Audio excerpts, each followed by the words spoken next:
morning, hello, and welcome everyone who will be watching today's good interview. I have with me today Anton Lategan from EcoTraining. Anton, how are you doing today? Thank you so much for joining us. Yeah, good morning. Thanks for having me on your program. I'm doing very well. Sitting in the next to Kruger here in Hoedspruit area. A little bit of rain last night, which is always a good sign of life and promise of life. So we're feeling pretty good this morning. Thank you. Awesome, awesome. I'm glad to hear it. Yes, the rains are quite necessary, quite necessary. So let me jump right in. What was the inspiration behind EcoTraining? What was the original vision and the mission that you had brewing up in the noggin? So it's a beautiful story. I sometimes get associated with the very start of EcoTraining, which I don't deserve. Okay. I've only been involved for 27 years. So it's been most of my, well, certainly most of my adult life, but I owe respect to the people who came before me and who went on that journey with me. Our history is quite special in that as South Africa went through democratic change, of course, we'll remember the old apartheid South Africa was isolated politically and generally. And as we went through democratic change, it was realized that South Africa would then be welcomed back into the international community. So there were only a handful of really top professional safari lodges in South Africa. And the well-known famous ones were Mala Mala, Londolozi, Sabi Sabi, and all the hundreds of lodges that we know all over South Africa generally did not actually exist back in 1993 because there wasn't much of a tourism market due to our politics of the day. So a few good men and women got together in 1993 to take the DNA of the professional safari lodges and put that into a training mission, which was called EcoTraining. And the idea was to pollinate professional nature guide training standards into the industry. And I have the privilege of carrying that torch for 27 of the 31 years along with my colleagues. But that was the mission. So now we've been very humbled. We've trained about 14,500 people in 15 Wow. different countries, from Saudi Arabia and Jordan to Australia, to the Seychelles, to Gabon in West Africa, and mostly East and Southern African countries, as we've been privileged to establish ourselves as a leading nature guide, safari guide training program in various countries. So I think we've been true to our mission. Of course, there's always more work to do, which is an opportunity in itself. But we've carried true on the original mission. All right, that sounds amazing. Thank you so much. I mean, and how has it changed since its inception? Yeah, it's interesting because I think like any industry or any space, it tends to be unregulated, and then I think the evolution is self-regulated and then semi-regulated and then regulated and possibly over-regulated, as is the evolution of many activities around the world in different developing economies. So I would say in the beginning there was a lot of self-determination. So the standards and the lessons learned at the top safari lodges are what defined EcoTraining in our mission. And I think that's what set us apart to a large extent, is that we were associated with those high-level lodges, those very good trainers, and we carried that standard. Along the way, of course, regulation through self-regulation bodies like the Field Guides Association of Southern Africa were then paralleled with CATSITA, SAQA, South African Qualifications Authority, QCTO, and eventually we became the only Council of Higher Education accredited nature guide training program in South Africa. So we've gone from unregulated to endorsed by the Field Guides Association to being recognized nationally and then being recognized at the highest level in our field nationally. So that's cool progress, and it's important, I guess. I tend to be still a natural bush boy, but when people sign up for being trained by EcoTraining, They want that assurance that you do hold the right accreditation, the right endorsements in place. And so we've gone on not only in South Africa, in Botswana, Kenya, etc. We've not only been accredited there, but we've often formed part of accrediting various countries that are now further behind on that evolution of professional nature guiding standards. So in Saudi Arabia, Jordan, we may even be working in Sierra Leone soon, where we now pollinate not just the training, but the actual infrastructure of how to set up a guiding industry. We can carry the whole framework with us. So yeah, it's still very much training individuals on the ground, but then being consultants to established game reserves and lodges, as well as even governments. Yeah. That sounds incredible. I truly wish you guys all the best with your work and the rest of it, and especially in Sierra Leone and these places. If you do manage to get through to there and end up working with them, truly, that's amazing. And if I might ask, what were your biggest challenges since the torch has been handed to you? So I think, there's day to day, and then there's sort of on a strategic level. I think, normal things like we work remotely. So we run a training camp in the Masai Mara in Kenya, one in Mashatu in Botswana, one in Pafuri in Northern Kruger, Salati, Karongwe, and Pridelands, where I'm based. And this image behind me, that's at one of the water holes close to where that water hole is, in fact, in front of our EcoTraining camp at Pridelands. So that's the kind of view that our students have, often just waking up to every day. So I would say remote logistics. In town, if you have a flat tire, you drive down the road and Super Quick or Dunlop or somebody fixes your tire. For us, you've got to make sure you've got the skills and the equipment and enough of it to take you through one logistical management cycle. If a water pump breaks, it's a long way to get to mommy. There's always this kind of remote logistics skills and abilities and systems that need to be in place. I think it plays interestingly into our teaching and our culture, because I think part of what we're trying to teach individuals and organizations in our course is a level of self-sufficiency and being able to resolve problems remotely using your brain and your skills, not just Google and making it somebody else's problem. So I think there's a self-fulfilling culture there, if I may use that phrase. And then I guess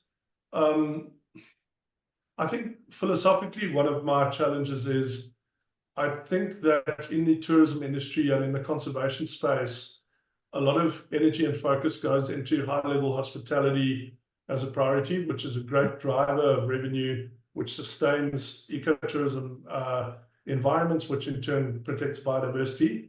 I respect that, and we're certainly part of that ecosystem. I just think sometimes there should be more emphasis on education and training, because it is the enabler of people and the securer of the future. The more people have better training, whether it be in rural communities or individuals who have a more formal background, we all need to understand the environment to a greater extent in order to really speak the right language and act in a proper way. So I think it's just trying to elevate understanding of nature to a higher priority. It can't just be that cool thing to do or that compliance matter. I would say it's got to be so mainstream and so embraced in everything that we do that it's given the priority and the love it deserves. So that's a bit of a broader philosophical challenge, if I may. I see. No, I think that you've answered that better than I originally envisioned the question to go. So I'm very, very glad that that it came out that way. Thank you so much. Speaking sorry, yes. Sorry, I just thought off the top of my head, another one would, I guess, be societal changes. As society evolves towards automation, artificial intelligence, social media, a lot of digital everything. The other challenge would be to try and bridge the gap between modern society tendencies and nature. As that gap splits, that is a bridge we have to build. And I think if those trajectories are separating, our work becomes more and more difficult, and in fact more and more important, because while I'm not against technology and advancement, if it's uncoupled with nature and sustainability, then I am actually against it. Not only does it make our challenge more and more difficult, it represents a risk to everything, actually. No doubt, no doubt. One thing I've often thought is progress, whilst it cannot necessarily be stopped, we can always change the direction in which we are progressing. And that is a decision that's on every one of us. We each have a responsibility to do our daily part. And talking on building that bridge, Anton, how do you feel we can do that as a community and as people, as individuals? So I feel very strongly about this. I guess after a few decades of committing my life to this, I perhaps need to sort of take my hat off sometimes and think from a mainstream point of view so that it's relatable and realistic. But forgive me if I slip into my normal boots. So I do think it goes to values. I think that whether it's how we raise our children or how we educate at schools or what we do on media and social media, policies within national governments, I think this loss of values that's happened in society, I think where materialism, material gain, profit, productivity, and return on investment are the metrics of success and advancement. I do respect all that. I'm not anti-progress either. I'm totally for progress. But I think there's the environment and sustainability and impact can't be that niggle in the corner and that green report that you bring out every year. I think it should be fundamentally involved in every single decision we make. And so I would say this, as extreme as it sounds, you cannot consider the environment in some of what you do. It has to be the primary consideration in all that you do, because then you would be making good decisions. And who wouldn't want to make good decisions? Now, as greeny as that sounds, or at the risk of offending anyone or stereotyping, I'm not anti-progress on mining, on industry, on economy. I really believe there are good ways of getting those jobs done, and therein lies success, not one at the expense of the other. I understand the economists then sort of roll their eyes and think like, hold on, but you've got no idea what our profit margins are like, and you've got no idea the cost and the risk involved. And I respect that. But I just think we need to then up our game and still find solutions where all factors are considered properly. Why? Not because I say so, but just because let's take a look around at the world. We've been through an era of unbridled exploitation of resources, and it's really got us into trouble. So to perpetuate that kind of behavior and not be accountable would be tantamount to irresponsible at the very least, or inconsiderate and lacking foresight when it comes to the future. 100%.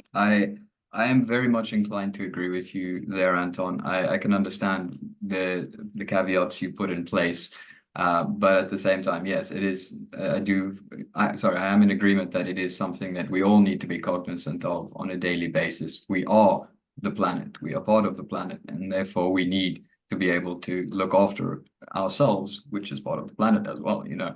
And it goes hand in hand. So it touches on interrelatedness and a certain unity behind being. And in one of EcoTraining's videos on the celebration of Earth Day, you mentioned this interrelatedness between all things. Do you mind elaborating a bit more on this? I'd like to hear what you have to say. Yeah, so you know, this is quite a strong and important point and science will back it up, is how all things are interconnected. So, we think of ourselves as an individual and we look outwardly from that point of view, but because our eyes and our brain and our senses are all lodged here and we're outward. And I think that's inevitable, but we also have an ability to think beyond that. So if I may, I'd like to take us out from a bigger picture looking back. So, every environment in the world started with some sort of geological base, which turned into some kind of soil and landscape, and that with weather and heat energy and light energy produces plants and herbivores who consume and consumers who consume consumers, and cycles of carbon and energy and water. So, like, I think they teach that at primary school, and we know that stuff, but do we really know it, like, in our hearts? It's not one of those lessons that we can learn when we're young and then ignore. That should be integrated into everything. What we build, how we build it, what we develop. Does it actually work into the symbiotic, sustainable system? So ecological interrelatedness in a way defines how all things are connected in a scientific basis. So I think it's important to be able to back things up with science. But then I think what science does is it defines it and it presents it. And I don't think necessarily science always then turns it into a palatable or a relatable story for people who don't have the scientific understanding. And I think that's where eco-training and nature guides and naturalists can use some understanding of science of the natural world and relate it back into society in a way that people buy into this. So I'm a believer that the world's future is bright, and I believe that the brightness is resting in the potential for more people to understand what's going on and then act differently. But I don't believe it's the science that will actually change people's behavior. I think it's more a hearts and minds approach, and perhaps spiritual, where, okay, fine, science backs it up. We have that academic understanding or that factual understanding, but we also have to give a damn. We have to care, and we have to love nature. So for me to go out into nature and look at those elephants and buffalo, I know love is an emotive word, but I care for them. I relate to them. I value their life. It's not because they're an organism somewhere in this taxonomical framework of science. I actually care for them because I care for life. So let's get that scientific understanding in place. Let's get the realization that we're all part of a system, and if we don't look after each other, we too may be hurt by our own unsustainable behavior. But I do this not because I'm afraid of some apocalyptic future. I do it because I care enough, and I look forward to doing the right thing. And therein lies the value of it. Is I want to teach my daughter, she's only 16 weeks old now, but I can't wait to share nature with her. Well, she's already seen the lions and elephants and things, but I can't wait to share with her the value of these things. And to be honest, what's interesting about our job is, although our name is EcoTraining and we're all about educating people, the most powerful teacher is nature itself. So we just really have to get into that space, and nature teaches us all the time. And then, yes, we dip into the structured learning environment as well, which gives us a framework and a platform to be effective at it. Anton, thank you so much. Honestly, I can feel the passion and enthusiasm and the care radiating from you through the screen, in fact, just on that short little segment. I really can. And it's amazing that you are, it seems, exactly where you need to be. Yeah, really, it is incredible. And I will also concede that it seems that the scientific backed understanding can only ever get us so far, because it seems almost a tad sterile, and that's where that love that you were talking about comes into it. I'm not doing it out of a sense of, oh, I know these things are bad. or or just because I'm out of fear, there's a lot of fear mongering going on in our society at the moment because of the environment as well. And it's not to say that things aren't going certain ways. There's various discussions on these things, but the fact of the matter is that, as you said, it's the love for the planet and for what we have in front of us that's the driving force. It's not because we don't want to get wiped out or we don't want the animals to get wiped out. No, we love this. We love all this, Yeah. If I'm understanding you correctly. Correct. Absolutely. And your point about science being potentially perceived as sterile, I'm sort of wordsmithing a bit there, but scientists don't find science sterile at all, and by definition, some of it is sterile, but the rest is not. And it's not our job to knock science. Science is the backbone of all of this, but there is a gap between non-scientifically educated people, and that's the majority of the planet. And we need to find a way of relating that across to everybody, so that boys and girls in schools, business leaders, politicians, policymakers, farmers, all buy into doing the right thing for the right reasons. And I think that's, again, it's not just ignorance or education, it's also values. What are we trying to achieve as a global society? We need to watch out about success being measured in materialistic gain. It's probably an empty pursuit.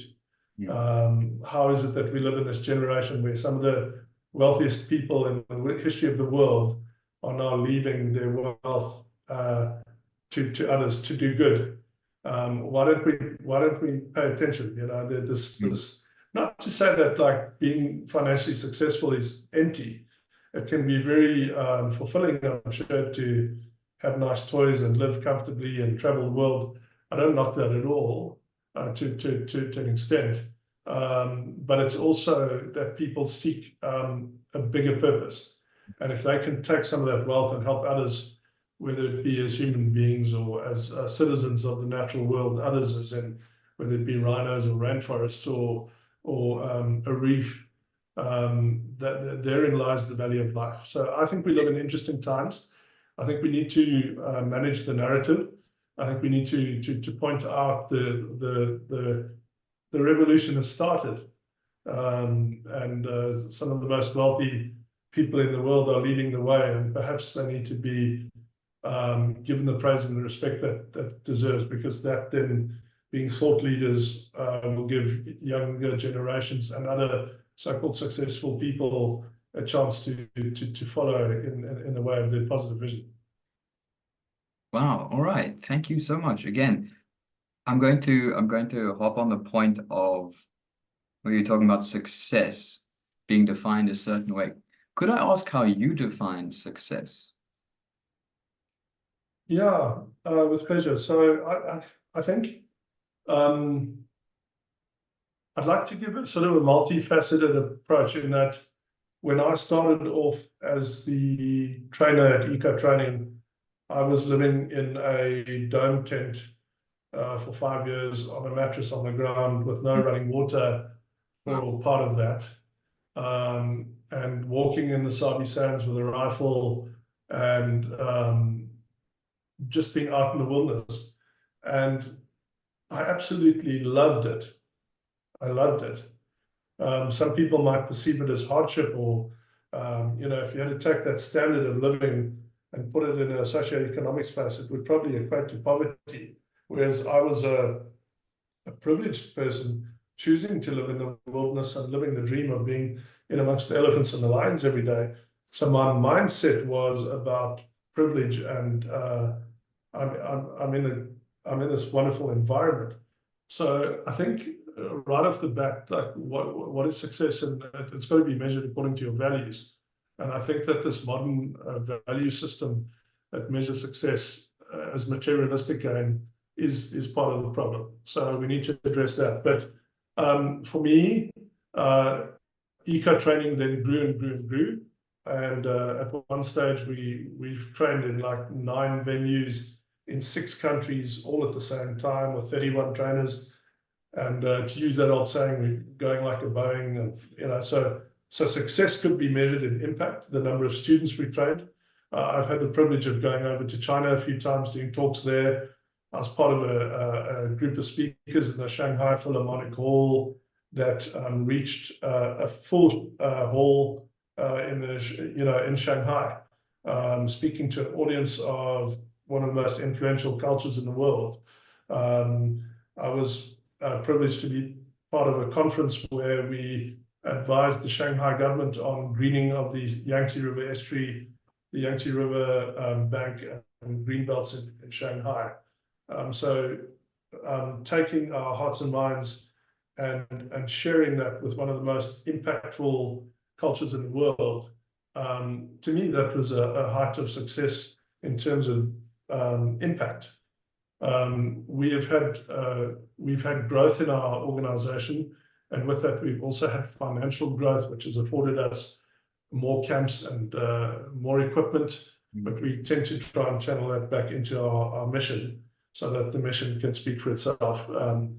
Because I might be a voice of EcoTraining, but right here, while I get to sit to you, there's a whole team of men and women working very hard in different spaces around Africa at the moment, and in fact the Middle East, carrying that through. So that to me is success. So I guess my idealistic comment is the more people we reach, the more successful I think we are, because the more people we inspire, the more impact we can have. But intrinsic in that is a business model that has grown, and we can measure success there too. Yeah, I do want to say, I don't think it's our driver to have material gain. It's more a case of the more we grow, the more people we reach, the stronger an organization we can be to reach more and more people. I'd be happy when we've reached the whole planet, all 8 billion people, with a message of understanding the environment. Then perhaps we could turn around and say we've been successful. Until then, we'll keep our noses down. I love it. I really do, Anton. I think that, or one of the reasons I wanted to ask this question was because I wanted to reiterate that, success can really be defined in so many ways. Like it really is, it is something that is personal for the majority of the time. Yes, as soon as you get into group work, you have other visions and other goals, things that you would like to achieve. But at the end of the day, I just think it's incredible what you guys are doing, what you guys have been able to do. And yeah, just as I said, the actual passion that you have for the work that you are doing, I find incredible. I just wanted to ask you, obviously businesses play a big role nowadays in our capitalist society, and I wanted to ask you, how do you think ESG initiatives matter, and why do you think ESG initiatives matter, and how can we expand them and grow them? Yeah, so I think firstly they matter a whole lot. It's one way of having structured accountability, but part of me is concerned with implementing policies for organizations to be compliant in order to tick boxes, in order to live according to the ideals of what a government or some authority says. I think that that's good and fine, because people are people, and perhaps not everyone shares the same set of values. But I would hope, and this is somewhat idealistic, I would hope that organizations, big and small, individuals, young and old, would be driven by understanding, by empathy, by a system of values, so that big businesses don't have to feel stifled by these responsibilities, but are actually inspired and motivated by these goals. And if we link our definition of success back to compliance. The one is sort of the carrot, the other one's the stick. I think we'd want to aspire to be successful businesses that actually contribute as much as possible to the greater good. It's not for me to define what other people's greater good is, but I think if we are driven by the right system of values, it should speak for itself, rather than organizations having to fit in with international or national tick boxes of environmental or social responsibilities. So yes, I think you need to have these things in place, but if we get the hearts and minds right, it should come naturally, and that'll be more powerful. How do we get these hearts and minds right? Well, we need to be honest and teach our children better. We need to teach an understanding of the environment in business, in industry, in government. This hundreds of years of where the disconnect came from nature, and more the individual became more important than the collective, is where we lost the plot. I run the risk here of stepping on toes, but I don't believe that the individual is more important than the collective.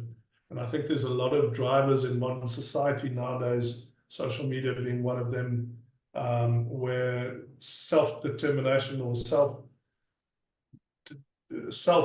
selfishness, where I think selfishness is superseded selflessness. And I think that is a great mistake. I think it's a product of living removed from nature, because it shows that we've been living in a bubble, perhaps living behind screens and devices and social media worlds which are not true. And if we lived in nature, if I had to put it on a farm closer to nature, I think we see how all things are connected, and how we all have to work together, how the soil determines the crop, or how looking after the birds determines the eggs, or the whole picture. There's just evidence in nature all the time. Whereas the more detracted, or what do you call it, detached from nature we take on these other influences, which are really quite abstract, and got to call a spade a spade. A lot of it's nonsense. And so now you've got this generation of people who are living off false premise and a complete lack of understanding. And so I don't want to alienate people and offend people. I just like to find a way in which we can get all people closer to nature, let nature do the talking, and then the argument's already kind of won, because this bigger system reminded us not only that it's beautiful and sustainable, but also that we are beautiful and sustainable as individuals, either as a species or as an actual unique organism. But we are only an organism, and we are one organism of a species, and that species is in a big ecosystem, and that ecosystem is made up of everything else, and we're not the center of the universe.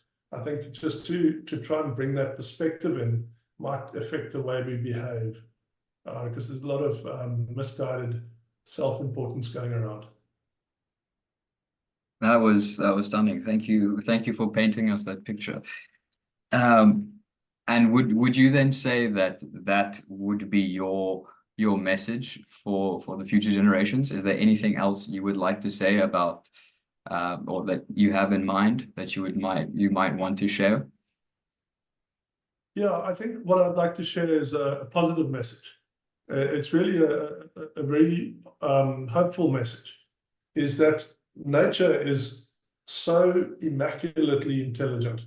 It is so complex.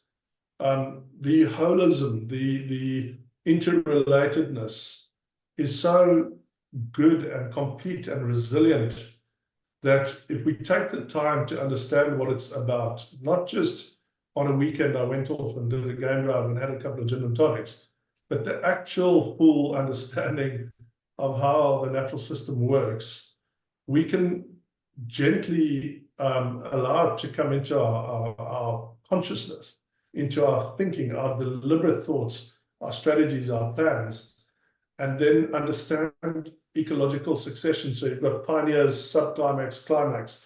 You've got secondary succession when these events, these episodes cause a challenge and a setback. And then there's resilience. And then there's a secondary succession where you get hit back from climax back down to subclimax or pioneer, and you come back up again. That these cycles that we all as individuals go through, or we as a country go through, or we as a world go through, are there for us to understand and appreciate. And that sometimes it's okay to take a knock, it's okay to take a setback, because nature does it every season. There's a winter after a summer, but there's a spring that recovers. And that these flows are really good and they're not bad. It's really okay. And that perhaps if we adjust our understanding to season change and to natural cycles, we don't feel like we need to go on this roller coaster of false expectation, of stress on economic and personal systems and individuals and households. We need to understand there's times of plenty and there's times, excuse me, when there's not that much around. I think to humble ourselves to this greater system. If I may, I've got something I wrote here. May I just read it briefly? Of course, go for it. It's called the endless summer. The endless summer. We are passengers on this planet on an annual round trip of the sun. The Earth tilts at 23.5 degrees from its plane of orbit. Each hemisphere has its turn at summer, while the other hemisphere endures winter. It's due to the tilting and the distance from the sun. All life on Earth, including humanity, is fundamentally influenced by this grand cycle. In nature's seasons, there is a time for growth, there's a time of plenty, a time for storage, and a time of tension. This allows for the system to rest, isolate, regenerate, and cleanse until the next cycle. There is a time for everything. Humans are not voyeurs of nature. We are citizens of the world. Life on Earth submits to the seasons. Bears hibernate, plants shed their leaves, and squirrels hoard nuts. The natural world is equipped with behavioral and physiological tools to carry through these cycles.